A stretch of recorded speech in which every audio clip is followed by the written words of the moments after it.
গল্পটা কিন্তু মশলা দিয়ে না, শুরু হয় গন্ধ দিয়ে। আর আজকে সেই গন্ধটা হচ্ছে চিকেন রোস্টের। তো চিকেন রোস্ট বানানোর জন্য প্রথমে আমি চিকেন গুলোকে একটু লবণ আর মরিচের গুঁড়ো দিয়ে মেরিনেট করে নেব, আর তারপরে আমি একটু হালকা ব্রাউন করে চিকেন গুলোকে ভেজে নেব।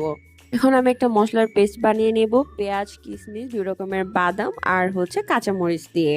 মশলাটা আমি তেলের মধ্যে ভালো করে কষিয়ে নিয়ে এর মধ্যে দিয়ে দেব আদা রসুন আর দিয়ে দিব রাঁধুনি রোস্টের মশলা।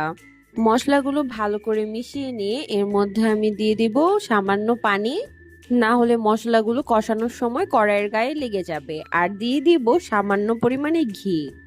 মশলাটা একটু কষানো হয়ে গেলে এর মধ্যে আমি দিয়ে দিব মরিচের গুঁড়ো, 1 কাপ টক দই আর বেরেস্তা। এই পর্যায়ে মশলা কষানোর সময় অনবরত নাড়তে হবে, না হলে মশলাটা কড়াইয়ের গায়ে লেগে যাবে। এখন আমি এর মধ্যে দিয়ে দিব কাঁচামরিচ আর টমেটো সস। তারপর মশলা কষানো যখন ভালোভাবে হয়ে যাবে, উপরে তেল ভেসে উঠবে, তখন আমি ভেজে রাখা চিকেনগুলোকে এর মধ্যে দিয়ে দেব।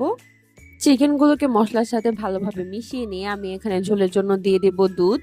দুধ দিয়ে রোস্ট রান্না করলে অনেক সুন্দর ফ্লেভার আসে এবং খেতেও খুবই মজা হয়। ঝোলটা কমে এলে দিয়ে দিব ঘি আর বেরেস্তা। এই তো রোস্ট রান্না রেডি।